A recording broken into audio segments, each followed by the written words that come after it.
मैं पत्रकार साथियों का धन्यवाद देना चाहता हूँ। ये यूथ के चारों अध्यक्ष आ जाए पीछे, राष्ट्रीय अध्यक्ष और प्रदेश अध्यक्ष, राष्ट्रीय अध्यक्ष और प्रदेश अध्यक्ष, तब तक पीछे खड़े नहीं कर जाओ। पहले तो आशु मलिक जी को बहुत बधाई, उन्होंने लगातार पार्टी के लिए गाने बनाए, उसी कड़ी में और गाने बनाए उन्होंने। भैया नीचे नीचे आज मुझे खुशी है इस बात की कि समाजवादी पार्टी से जुड़े हुए जो कई प्लेटफॉर्म पे काम करते हैं वो आज सब मिलकर के संकल्प लेकर के जा रहे हैं कि भारतीय जनता पार्टी के झूठ में नहीं फंसेंगे, उनकी नफरत की राजनीति को आगे नहीं बढ़ने देंगे। जो हमारे बुनियादी मुद्दे हैं, रोटी कपड़ा और मकान, महंगाई, रोजगार, उत्तर प्रदेश की खुशहाली, तरक्की, उत्तर प्रदेश का इंफ्रास्ट्रक्चर को कैसे बेहतर करें, आज के समय पर कैसे रोजगार हो, कैसे नौकरी हो, उन्हीं मुद्दों पे लेकर के लगातार पार्टी का पक्ष हर प्लेटफॉर्म पे रखने का काम करेंगे। ये संकल्प हमारी समाजवादी पार्टी के डिजिटल फोर्स ने लिया है। साथ ही साथ 300 यूनिट जो फ्री समाजवादी पार्टी का फैसला है और साथ ही साथ उसके किसानों को सिंचाई के लिए बिजली मुफ्त, ये दोनों संकल्प के बाद समाजवादी पार्टी एक और संकल्प लेती है कि आने वाले समय में जब समाजवादी सरकार बनेगी तो पहले की तरह दुनिया के सबसे बेहतरीन लैपटॉप बांटने का काम किया था, फिर एक बार समाजवादी पार्टी अपने नौजवानों को, छात्रों को जो आगे की पढ़ाई पढ़ेंगे उनके लिए फिर सरकार से लैपटॉप उपलब्ध कराने का काम सरकार से होगा। पहले लाखों दिए थे लैपटॉप और इसका परिणाम यह हुआ कि लाखों लाख नौजवानों ने अपने आप रोजगार और नौकरी का इंतजाम कर लिया। उसमें कई उदाहरण हैं, कई ऐसे छात्र नौजवान हैं जिन्होंने लैपटॉप समाजवादी सरकार में पाया और अपने आप रोजगार और काम धंधा शुरू कर दिया।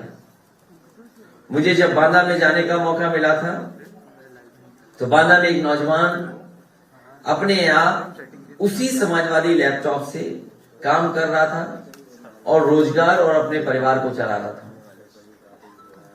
मुझे वो भी समय याद है जिस समय समाजवादी सरकार थी तो एक बेटी से लैपटॉप छीन लिया गया था और अखबारों में छपा था कि जब लैपटॉप छीन गया उससे तो पूरे घर ने खाना नहीं खाया उस दिन। उसके बाद जब मुझे जानकारी हुई तो मैंने अलग से उसको लैपटॉप भिजवाने का काम किया था। अभी जब मैं मिर्जापुर गया था तो उस बेटी और उस परिवार से मैं मिला था। समाजवादी पार्टी के दिए हुए लैपटॉप आज भी चल रहे हैं, आज भी नौजवानों की मदद और नौजवानों को आगे बढ़ने का मौका दे रहे हैं। इसलिए दूसरा संकल्प समाजवादी पार्टी लेती है, आने वाले समय में सरकार बनने पर लैपटॉप छात्र नौजवानों को बांटने का काम सरकार करेगी और एक लोगों पे एफआईआर दर्ज कराएंगे हम लोग। समाजवादी पार्टी की legal team, Bharatiya Janata party के आईटी सेल चलाने वाले जो दिल्ली में बैठते हैं, दिल्ली से बैठ करके पूरे उत्तर प्रदेश का खराब कर रहे हैं और भारतीय जनता पार्टी की टीम लगातार लगी हुई है कि कैसे झूठा प्रचार हो। उन्होंने मेरी एक तस्वीर फ्रांस की लगाई है जिसमें ये कहा है कि जो इत्र व्यापारी कानपुर पकड़ा गया था वो भी साथ खड़ा है। उस व्यक्ति पे एफआईआर जरूर समाजवादी पार्टी कराएगी और मैं चाहूंगा कि वो तस्वीर दिखाई जाए। अगर स्क्रीन पे ला सकते हैं तो स्क्रीन पे ला सकते हो वो तस्वीर, ले आओ एक बार। तो भारतीय जनता पार्टी से झूठा कोई नहीं है, उनसे ज्यादा झूठ बोलने वाला कोई नहीं, झूठ बांटने वाला कोई नहीं और उन्हीं के लोग उस झूठ पे भरोसा भी करते हैं।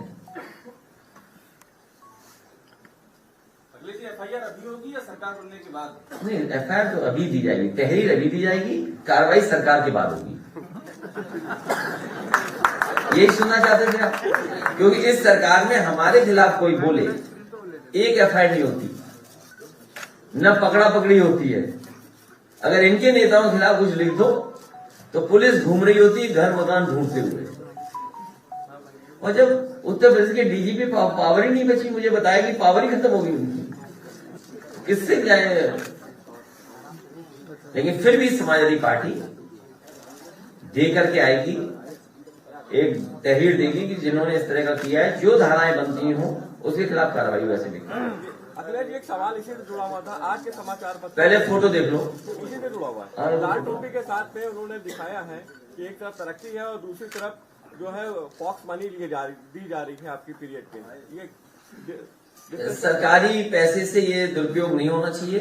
सरकारी पैसे का मतलब कि हमारा आपका भी पैसा एड में लगाया जा रहा है, हमारा आपका पैसा भी एड में लगा करके हमारे खिलाफ प्रचार हो रहा है।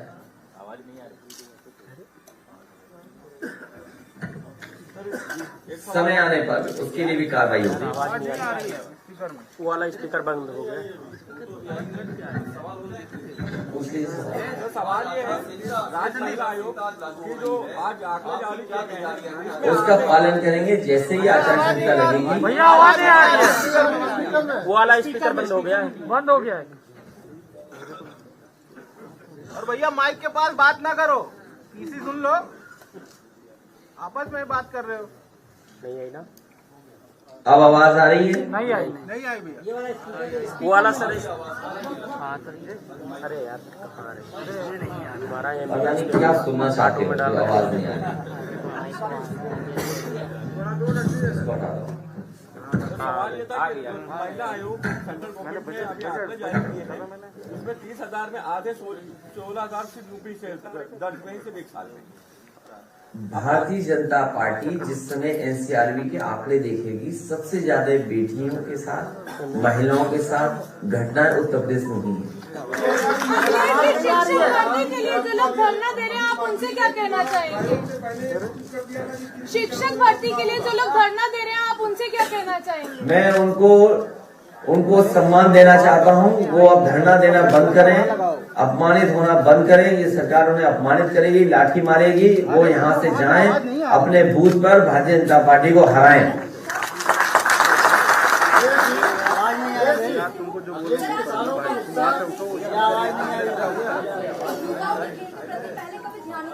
जैसे कि हम लोगों को पता है कि आपने लैपटॉप पार्टी के बाद आप तो इस बात से आप कितना सहमत करते हैं? उत्तर प्रदेश के मुख्यमंत्री भी झूठ बोलते हैं। वो मैं बोल रहा हूँ, अभी तक जो बड़े आयोजन किए उन्होंने समाजवादी पार्टी की सरकार में बने हुए स्टेडियम में नहीं किया। और मुझे याद है कि ग्रीन पार्क का एक अपना इतिहास रहा है, क्रिकेट के तमाम वहां पर इंटरनेशनल मैचेस होते थे। एक समय ऐसा आया कि वहां पर इंटरनेशनल मैचेस होना बंद हो गए।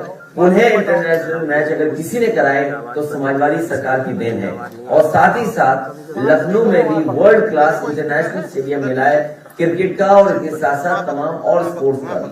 और मुझे वो दिन भी याद है जब हॉकी का, जो हमारे भारतीय हमारा हॉकी अपना खेल है और उसका वर्ल्ड कप होना था, उसके लिए संसाधन जुटाने थे। और संसाधन जुटाने के साथ साथ समय के हिसाब से एस्ट्रोटर्फ, लाइट और चीजें बदलनी थी। पहले वहां ग्रीन एस्ट्रोटर्फ था, क्योंकि आजकल जो टूर्नामेंट्स होते हैं वो ये है कि वो ब्लू एस्ट्रोटर्फ पे होंगे। तो ग्रीन एस्ट्रोटर्फ को हटा करके ब्लू एस्ट्रोटर्फ, और पूरा का पूरा ग्राउंड कैसे लाइट लग जाए कि रात में भी मैच हो, फ्लड लाइट लगा करके वो मैचेस कराए गए थे उत्तर प्रदेश में समाजवादी सरकार में। सर अगर आपकी सरकार आती है तो 69,000 शिक्षक भर्ती के लिए क्या कुछ प्रावधान? उनके अलावा 69,000 के अलावा जो परीक्षाएं रद्द हुई है शिक्षकों की, टीटी है, बीपीएड वाले लोग हैं, हमारे फिजिकल ट्रेनिंग वाले हैं, बीएड वाले हैं, 69,000 वाले हैं, शिक्षा मित्र हैं। शिक्षा मित्र 5,000 जिनकी जान चली गई, अनुदेशक हैं। बड़ी संख्या में इस सरकार ने शिक्षा विभाग को उलझा के रखा है, नौकरियों को उलझाया।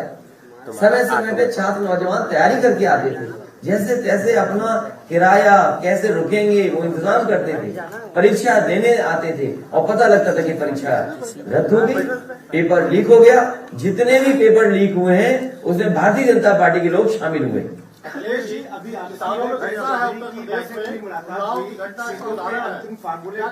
हमारी आरएलडी की सीटों की बातचीत हो चुकी है, साथ ही साथ और सहयोगी दल हैं उनके साथ भी सीटों की बातचीत हो गई है। तारीख का इंतजार कर रहे हैं और उसके बाद काम आगे बढ़ेगा। अखिलेश जी, आज इलेक्शन कमीशन बड़ी रैली पर रोक भी लगा सकता है, वर्चुअल कैंपेनिंग के लिए आप लोग क्या प्लान? समाजवादी पार्टी ने लाखों लाख लैपटॉप बांटे थे, डिजिटली तैयार हैं।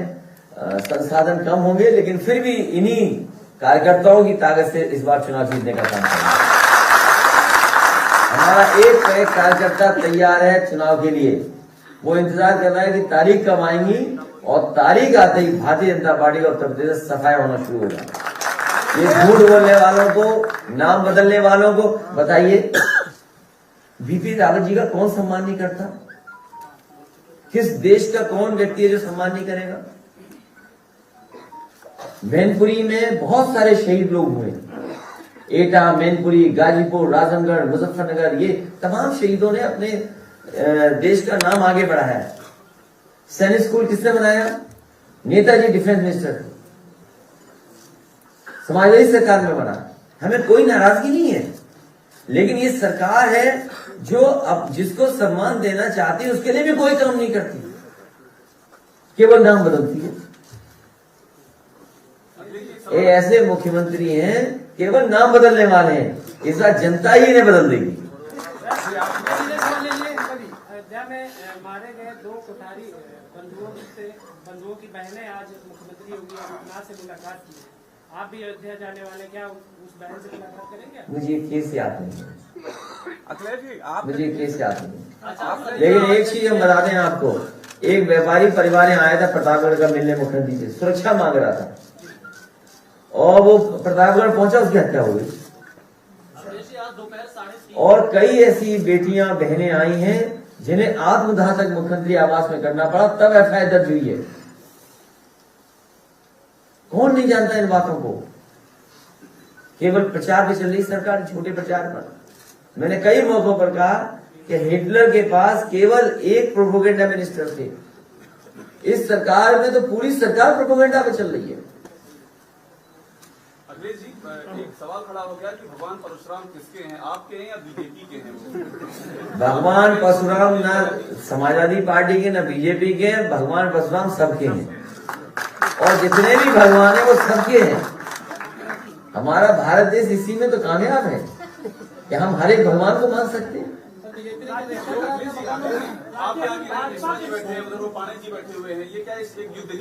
और ये सवाल भी पांडे जी कर रहे हैं, उपाध्याय कर रहा है। कैसे आदमी हो आप? अपने लोगों को नहीं पहचान रहे? ये सब हमारे साथ आ गए, ये भी साथ आ गए, आप भी साथ आ गए।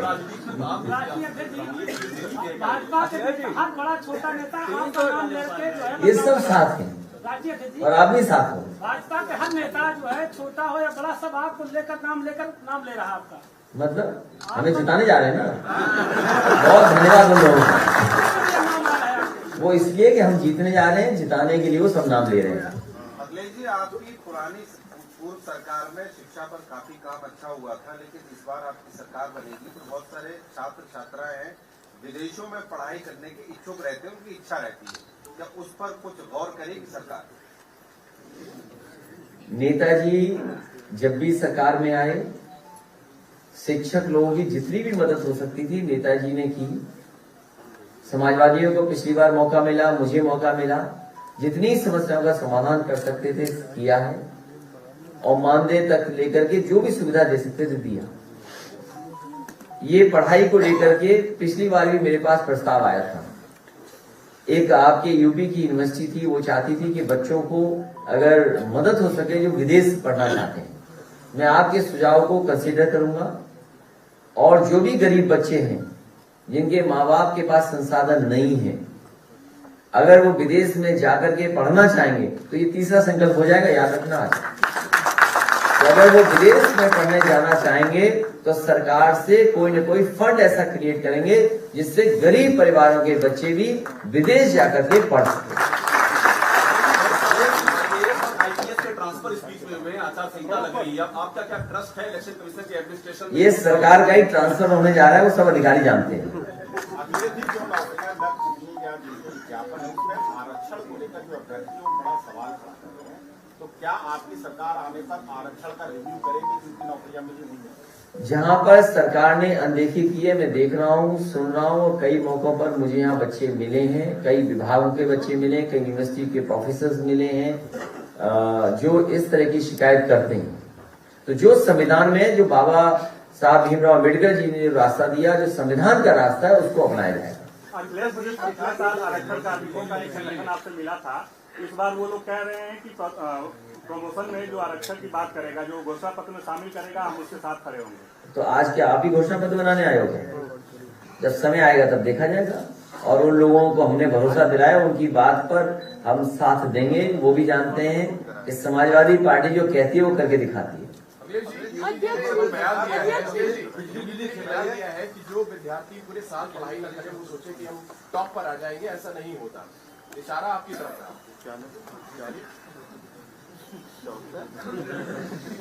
पूरा उत्तर प्रदेश योगी जी को पढ़ा लिखा नहीं मानता।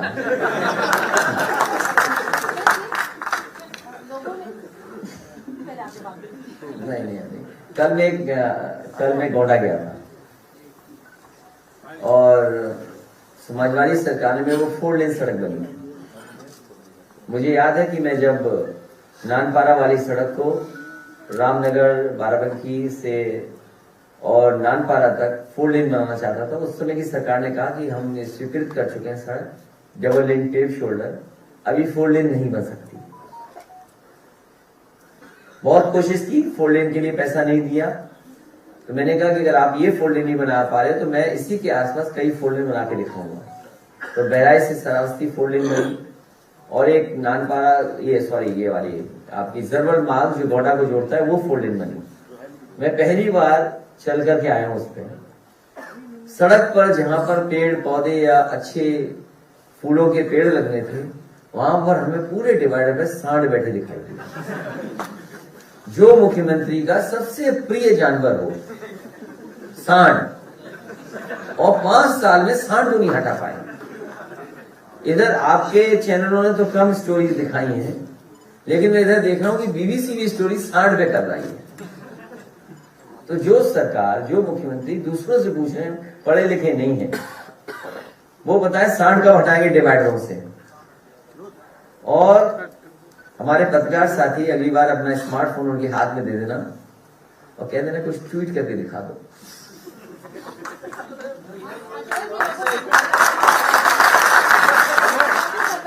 बदले की राजनीति करेगी, तो क्या आप ऐसा करेंगे? कौन कह रहा है? जनता में भी बात हो रही है कि समाजवादी पार्टी सबको गले लगा करके, साथ चल करके, कंधे से कंधा मिला करके, सबका सम्मान करके सरकार चलाएगी। और जो लोग कानून तोड़ेंगे उनके खिलाफ कड़ी कार्रवाई होगी। कोविड काल में मेडिकल इंफ्रास्ट्रक्चर तमाम कोलैप्स हुए, अगर आपकी सरकार आती है तो मेडिकल इंफ्रास्ट्रक्चर को अपग्रेड करने के लिए क्या कुछ प्रावधान? बहुत महत्वपूर्ण सवाल किया। मैं धन्यवाद देता हूं पत्रकार साथी को कि जिन्होंने ये सवाल उठाया है। इधर जब से कोविड आया है, लोगों ने महसूस किया है कि सरकारी इंफ्रास्ट्रक्चर हेल्थ का बेहतर होना चाहिए, अस्पताल अच्छे होने चाहिए। और समाजवादी सरकार थी, उस समय कोशिश की गई थी कि world class infrastructure medical sector में हो, और उसका उदाहरण पेश किया था। जो भी मेडिकल कॉलेज बन रहे थे वो वर्ल्ड क्लास मेडिकल कॉलेज बनाने की कोशिश थी। चाहे वो जौनपुर का मेडिकल कॉलेज हो, जो आधा अधूरा भी दिखाई दे रहा है, जिसका उद्घाटन बीजेपी की सरकार ने कर दिया। आजमगढ़ का मेडिकल कॉलेज था, बहराइच का मेडिकल कॉलेज था, फैजाबाद का मेडिकल कॉलेज था, शाहजहांपुर का मेडिकल कॉलेज था। और मुझे याद है कि डॉक्टर त्रेहन जब वो अपने मेदांता का शिलान्यास करने आए थे, उनके साथ बड़े डॉक्टर्स की टीम थी। तो मैंने उनसे कहा कि सरकारी एक कैंसर इंस्टीट्यूट में बनाने जा रहा हूं, और वो कैंसर इंस्टीट्यूट ऐसा होगा जो आपके मेडिकल कॉलेज या आपके अस्पताल से भी बेहतर होगा। और उस समय समाजवादी सरकार ने एक बेहतरीन कैंसर इंस्टीट्यूट बना करके तैयार कर दिया। अगर कोई भी इंफ्रास्ट्रक्चर का काम अगर उस समय का देखेंगे तो कहीं ना कहीं कोशिश की गई कि जो इंफ्रास्ट्रक्चर बने वो वर्ल्ड क्लास बने। लेकिन जब से ये बाबा योगी जी की सरकार आई है, ये ध्वस्त कर दिए हैं, ये बर्बाद कर दिए हैं। जो वर्ल्ड क्लास इंफ्रास्ट्रक्चर था उसको भी तोड़ मरोड़ करके सब खराब कर दिया उन्होंने। इधर हम आपको भरोसा दिलाते हैं कि जनता के लिए, गरीबों के लिए, और जो गरीब किसान है उसके इलाज के लिए अगर बेहतर और अच्छे से अच्छे मेडिकल अस्पताल बनाने पड़ेंगे तो उस दिशा में समाजवादी सरकार काम करेगी। न केवल मेडिकल कॉलेज, सस्ती दवाई और एम्बुलेंस का भी इंतजाम करना पड़ेगा, तो और बड़ी संख्या में एम्बुलेंस का इंतजाम भी होगा। अखिलेश जी, ऊर्जा मंत्री श्रीकांत शर्मा जी ने भी बिजली की दरों में 50% कटौती की बात कही है। समाजवादी पार्टी ने 300 यूनिट फ्री और किसानों की सिंचाई के लिए फ्री बिजली, और मुख्यमंत्री जी कब बिजली के कारखाने का नाम रट करके बताएंगे, ये बता दें।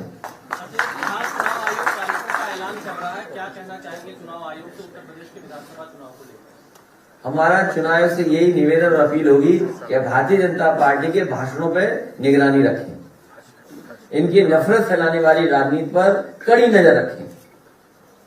सरकार एमएसएमई के लिए पीठ बंधुओं का एक संगठन आपके संगठन से मिला था, उन्होंने भी कई चीजें बताई हैं आप लोगों को। मैं उनके कई बिंदुओं से सहमत हूँ, क्योंकि जब तक व्यापारियों का और खासकर एमएसएमई वालों का मदद नहीं होगी तो रोजगार और नौकरी कहाँ मिलेगी।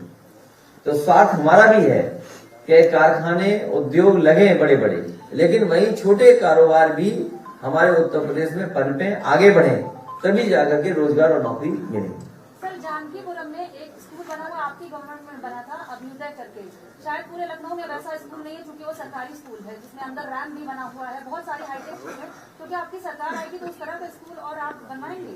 वो मॉडल स्कूल थे, और क्योंकि एक जगह 2 जगह मैंने बनाए थे, और मैंने विभाग से कहा था कि इस स्कूल को देख करके अपने मानक को बदल लीजिए, और अगर कहीं नए स्कूल बनाने हो, प्राइमरी हायर सेकेंडरी, तो इन्हीं मानकों को लेकर के स्कूल बनाए जाएं, क्योंकि आज अच्छे स्कूलों की जरूरत है।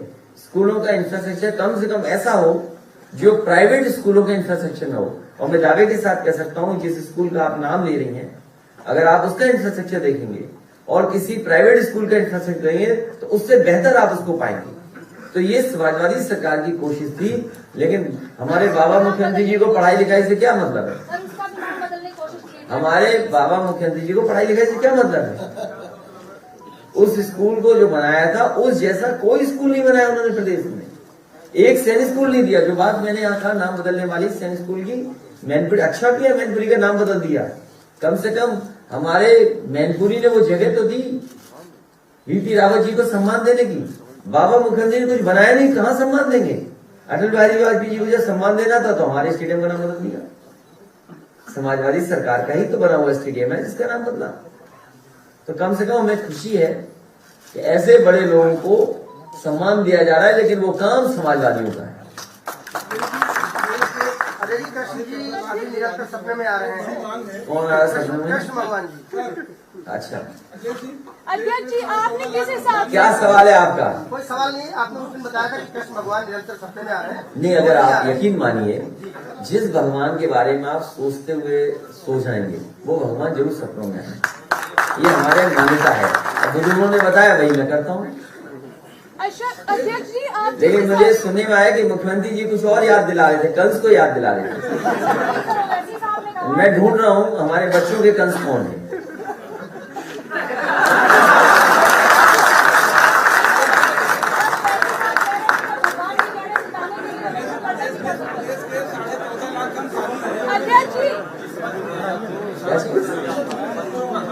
अब आपको इतना का दिखाऊंगा जो आशु मलिक जी ने गाना। कोई सवाल पूछा आपने? अध्यक्ष जी, जिस हिसाब से आपने कहा कि आप जो जिन्होंने सवाल किया वो कुछ देर तो बस समझ नहीं पाए जवाब कहाँ चला गया। अध्यक्ष जी, आपने बोला कि आप चिकित्सा को और आगे बढ़ाएंगे। जो एम्बुलेंस कर्मी है, 108 एम्बुलेंस कर्मी, उनकी भी मदद करेंगे। उन एम्बुलेंस ड्राइवरों से कहिएगा इस भारतीय जनता पार्टी को भरोसा मत करिए।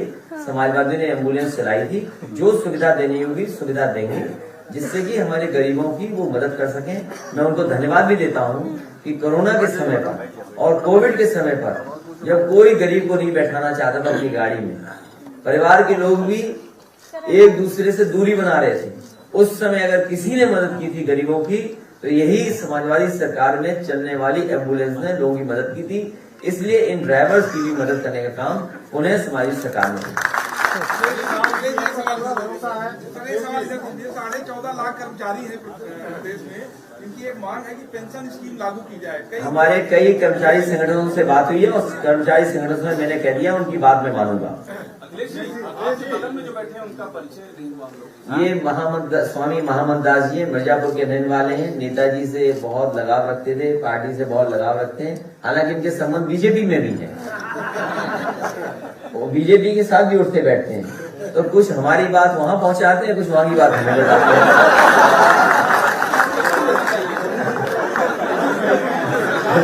ये इस्कॉन के बहुत बड़े स्वामी जी हैं, मैं इनको मानता हूँ, उनका सम्मान करता हूँ। जब कभी हमारे पास आते हैं तो हम उनसे अच्छी बातें सुनते हैं। अखिलेश जी, आपने सभी वर्गों की बात की। ये मुझे याद है एक टीम, अभी इनकी बात खत्म करना था, स्वामी जी आए थे और जर्मन के वो स्वामी थे, जर्मन के नाम बताइए उनका, जो जर्मनी में रहते थे वृंदावन में, जिनको लेके आए थे पुल तोड़ने के लिए, नहीं याद होगा उनकी वजह से, क्या नाम है, मैं नाम नहीं ले पा रहा हूँ। एनीवे, तो जो स्वामी जी एक टीम लेके आए थे इस्कॉन के स्वामियों की, और वो चाहते थे कि वृंदावन में अच्छा काम हो। समाजवादी सरकार में जो चल रहे काम थे वो मैंने उन्हें बताया कि किसी घाट का शुद्धिकरण चल रहा है और लखनऊ से बेहतर रिवर फ्रंट वृंदावन में होगा। उसका काम शुरू किया गया था, बजट दिया गया था और एक ऐसा ब्रिज बन गया था बहुजन समाज पार्टी की सरकार में, जिसकी वजह से वो जो देखने का वो था, विजिबिलिटी थी और वो वहां का नजारे को बड़ा डिस्टर्ब कर रहा था। तो उनकी सबकी ये मांग थी कि वो बनता हुआ ब्रिज तोड़ दिया जाए और नया ब्रिज बने, नया शुद्धिकरण हो। तो समाजवादी सरकार ने वो फैसला लिया, जो बेवजह से वहां पर रास्ता घेर रहा था, ब्रिज को हटाने का काम भी समाजवादियों ने किया, इस्कॉन के सभी पुजारियों के कहने से।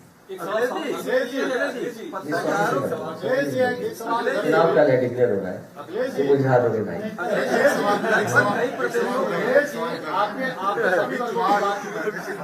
ये तय होता है कि सब डिजिटल प्लेटफॉर्म पे या ऑनलाइन वर्चुअल तरीके से चुनाव लड़ा जाएगा, तो क्या आपको लगता है सारी पॉलिटिकल पार्टी जितनी इक्विप्ड हैं टेक्नोलॉजी के साथ, वो कंपटीशन में रह सकें और समाजवादी पार्टी को बीजेपी के टक्कर में आप कहाँ? उसमें हम ये मांग करेंगे कि इलेक्शन कमीशन कुछ फंड्स दे पॉलिटिकल पार्टीज को, जिससे कि वो अपना इंफ्रास्ट्रक्चर तैयार कर लें, क्योंकि बीजेपी के इंफ्रास्ट्रक्चर से हम मुकाबला नहीं कर सकते।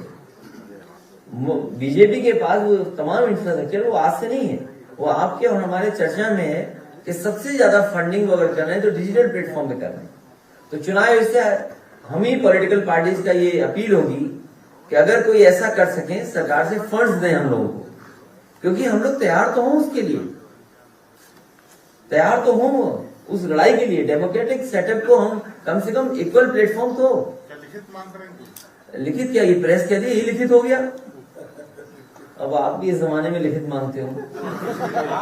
इसलिए चुनाव आयोग से हमारी अपील होगी कि अगर वर्चुअल रैली या इस तरह के फैसले ले रही है, तो जिन पॉलिटिकल पार्टीज के पास इतना स्ट्रॉन्ग इंफ्रास्ट्रक्चर नहीं है, मजबूत इंफ्रास्ट्रक्चर नहीं है, उनकी मदद के लिए कुछ न कुछ व्यवस्था की जाए।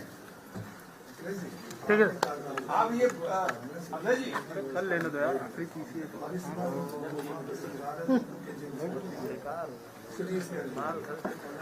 अब वो मशीनें तो बहुत दी थी, एक बीजेपी का नेता रिवॉल्वर लेके चला गया था तो मशीन ही खराब हो गई थी, याद है हमारा ही।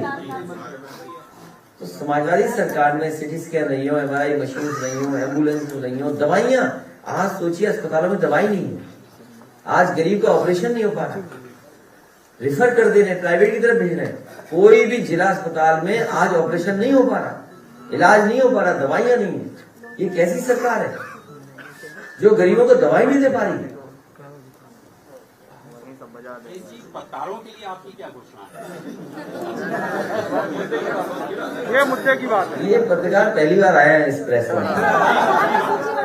अच्छा ठीक है, जो आपके सुझाव हो जरूर दीजिए, जो हो सकते वो करे जाएंगे, आपकी तरफ से क्या? जो कहोगे करेंगे।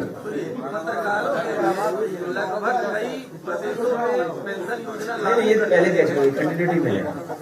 और नहीं, लेकिन उनकी सरकार अभी योगी जी की सरकार में अभी तक इस बात पे कोई नहीं, कई बार संगठन ने कहा भी आपकी सरकार अगर आएगी कि या इस पेंशन योजना को लागू करेंगे। किसको लागू करेंगे? पत्रकारों के लिए पेंशन योजना। ये अभी घोषणा पत्र हमें लिख रहे हैं, तब बाद में बात करेंगे। आप लिख करके दे दो हमें। हमने तो समय भी मांगा था मिलने के लिए। तो अभी आपने कह दिया, आप लिख कर दे देना। आपने 300 यूनिट बिजली फ्री करने की बात की, योगी जी कह रहे किसानों का आधा बिजली का बिल माफ कर देंगे। समाजवादी सरकार ने किसानों के लिए फ्री सिंचाई के लिए कहा है, किसानों की सिंचाई फ्री होगी, सिंचाई फ्री होगी किसानों की। किसान ने थप्पड़ कर दिया, ये बीजेपी के लोग बहुत कूटे जा रहे हैं। ये जनता नाराज है क्योंकि इन्होंने बहुत वादे किए थे किसानों से।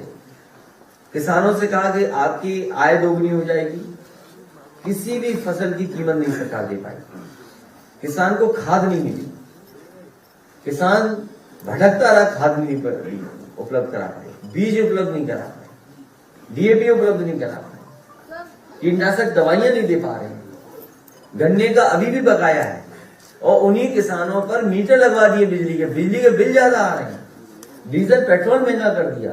जब कमाई आधी हो जाएगी, महंगाई दोगुनी हो जाएगी तो किसान कैसे खुशहाल होगा?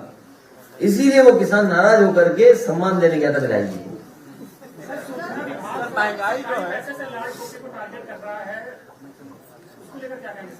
सूचना विभाग में जो काम होते हैं वो सरकार की उपलब्धियों के प्रचार होते हैं, लेकिन ये पहली सरकार है जो पॉलिटिकल लाभ ले रही है उन प्रचारों से।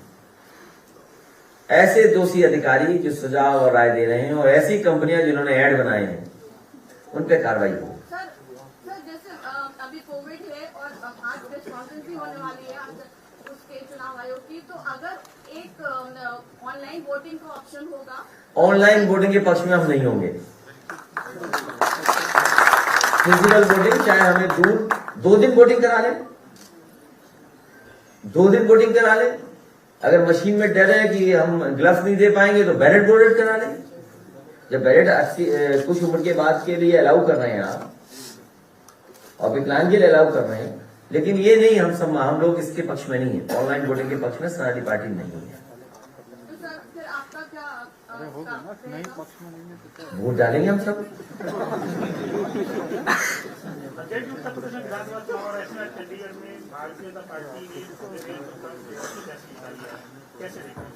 मैंने देखा नहीं चुनाव, नहीं देखा नहीं मैंने किस तरह किया होगा। उत्तर प्रदेश का पंचायत का चुनाव तो देखा था, इन्होंने बेईमानी की, लूट की और महिलाओं को अपमानित किए, कपड़े खाए।